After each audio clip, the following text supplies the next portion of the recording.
This could be one of the most hated lenses on the internet. Let's talk about it.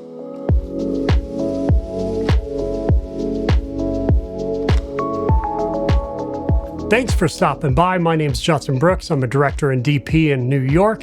And like many of you, I get a lot of my lens information from the internet. Any opportunity to check out something new that I don't yet have my hands on, I'm going to my favorite YouTubers, multiple Facebook groups. That's where I go to get my preliminary ideas of the gear I'm interested in. It was the Facebook group Anamorphic Shooters that I first heard about the Blazar Catos, and man, people were immediately being real nasty about this lens. I know, it's a surprise, people being mean on the internet, but I swear to God it happened. Anyway, people were really cooking this lens. In fact, it was this guy, KM Mackey, that took some serious heat for actually liking the lenses early on. Now, I don't know this guy from a hole in the wall. He seems to like gear quite a bit. I've seen a couple of his YouTube videos, but man, this guy got roasted on Facebook for liking these lenses. Was that absolutely deserved? In my opinion, I don't think so. Now again, I don't know this guy. My opinions start and stop with the lenses themselves. I just don't think that the Blazar Cato 2x anamorphics deserve all the hate I saw when they first came out. And I'll explain. Now I think we currently have an issue in independent film and short film of sameness. See, the problem is there's a lot of amateur filmmakers that are going to the internet, looking at the same YouTubers talk about the same cameras, talking about the same lenses, and they all think this is the gear that they're supposed to be shooting on. And it ends up with a whole bunch of stuff that looks, well, the same. Now, I understand the irony in that I am a YouTuber currently talking about lenses. But what I really want to talk about is getting past the technical abilities of a lens and getting into the color, the feel, and the vibe of a lens. And that's what drew me to the Blazar Cato 2x anamorphic. Now, I'm not going to bury the lead. I really like these lenses. Would I use them on every project? Absolutely not. They're completely impractical for a ton of stuff. But I really enjoy them for a lot of narrative work when an anamorphic is called for. See, I have been a huge fan of the democratization of gear. I love that there's more people out there that have the ability to tell stories with more tools. But when I'm talking about gear, what I'm really looking for is, does it fit the story? Does it fit the feel? Does it fit the tone? And does it add color or bring something different to the image? I saw all those attributes in the Blazar Catos. When I was first thinking about the Blazar Catos, I really was brought back to one of my absolute favorite lenses, the Helios 44. Now, I know I'm not alone in that.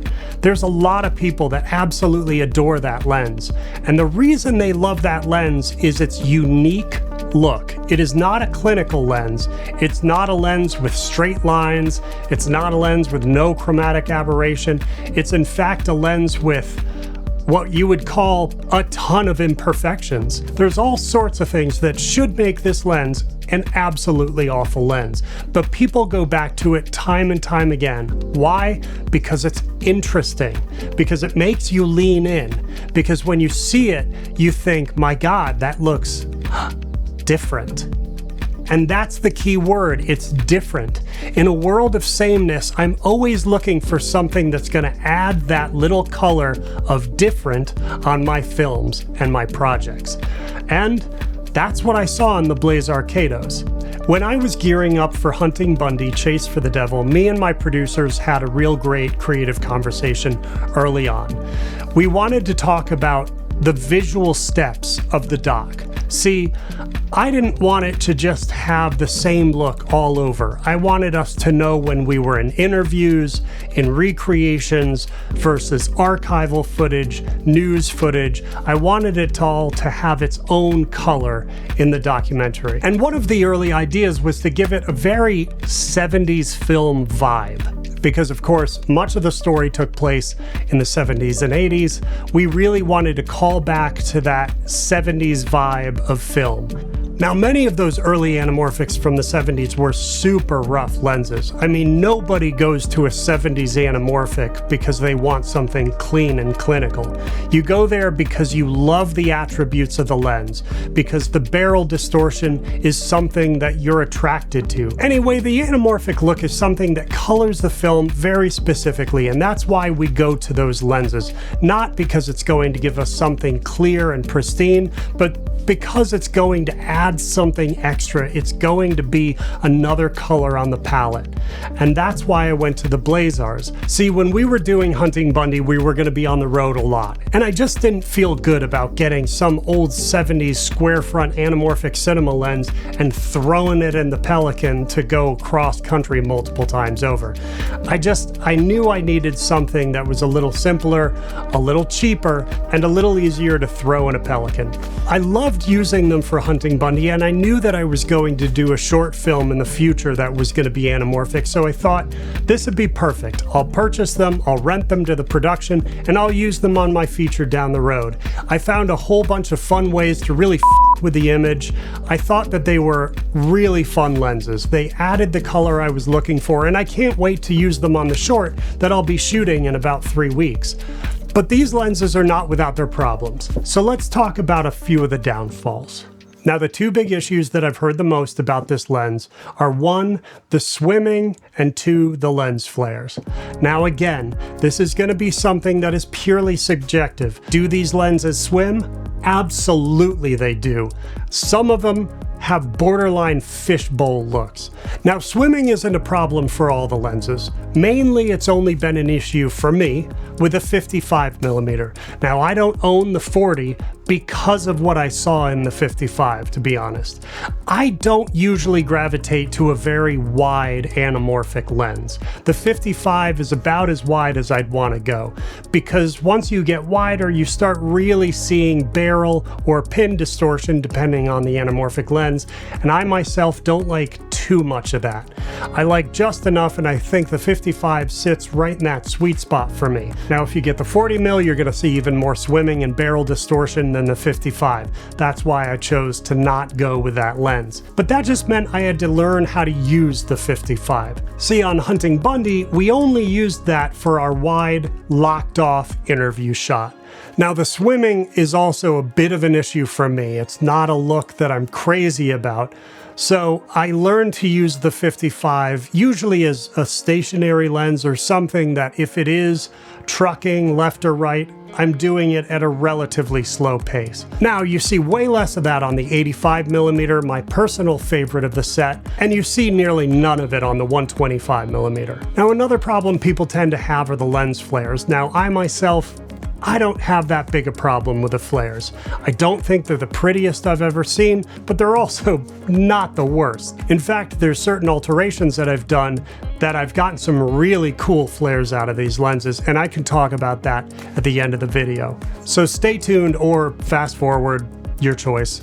But I did find ways to make some pretty interesting flares out of these lenses. But at the end of the day, I'm not solely shooting an anamorphic for its flare. In fact, that's almost a secondary thing I think about. Really, what I'm interested in is the bokeh and the out of focus elements of these lenses. I absolutely love the painterly look of the out of focus elements on these lenses.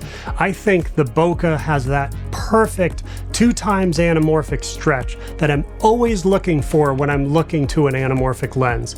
See, I've never been terribly interested in the 1.5 or the 1.3s out there in the world, because they just didn't have that anamorphic feel to me that a 2x anamorphic has. That is that kind of very defined stretchy bokeh and painterly out of focus area. I love the way a 2x anamorphic falls off. It's one of the prettiest elements of these lenses. Now, as I said before, the 85mm is my favorite of the bunch. It really does sit in that sweet spot of just the right amount of color and vibe and kind of distortion, but really nothing too distracting, nothing that's going to completely pull you out of the story.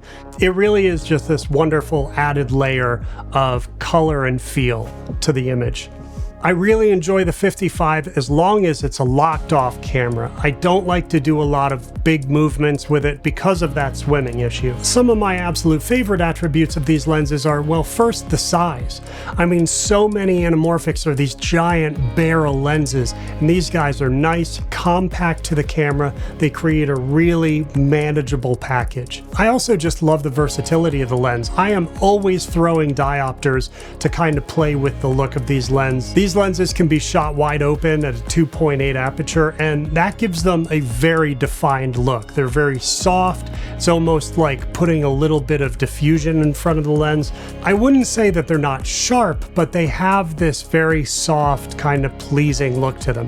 If you want to get them back to a bit more of a standard sharpness, the f4 and the 5.6 on these look absolutely fantastic. One of my favorite tricks on this to really create a strange look is I love to put like a +10 diopter on the 55mm. It creates one of the weirdest looking macros I could find, and it is such a look, but it's a lot of fun to work with. It's not something you're gonna shoot with a lot, but if you're looking for that extra sauce out of a lens, throw a +10 on that 55mm and you're gonna see some really wild looks. See, like I said, I'm about to be shooting a short film with these lenses, and when I was thinking about the overall look of the short film, it was really going to lean a lot on close focus and macros, like heavily on macros. And I wanted to find a lens that I could just throw some diopters on and get some really interesting looking macro shots. Now, again, I talked about one of the things that I really like doing with the different flares. I often like to take my lenses and shoot them on black and create flares that I can later use in either overlays or in motion graphics. I just like having a host of editing assets. And anytime I get a new lens that has any sort of interesting flaring, I'll throw it on black, create some flares that I can use in post-production down the road. And these, with some very strategic diopters or split diopters, or playing with different types of glass in front of the lens, create some wild looking flares. I've provided a link below with a Dropbox of all the flares I've shown here. You're welcome to them, they're free. Take them, they're high res, use them on your motion graphics or your overlays. And if you end up using them for anything, post it in the comments here, I'd love to take a look.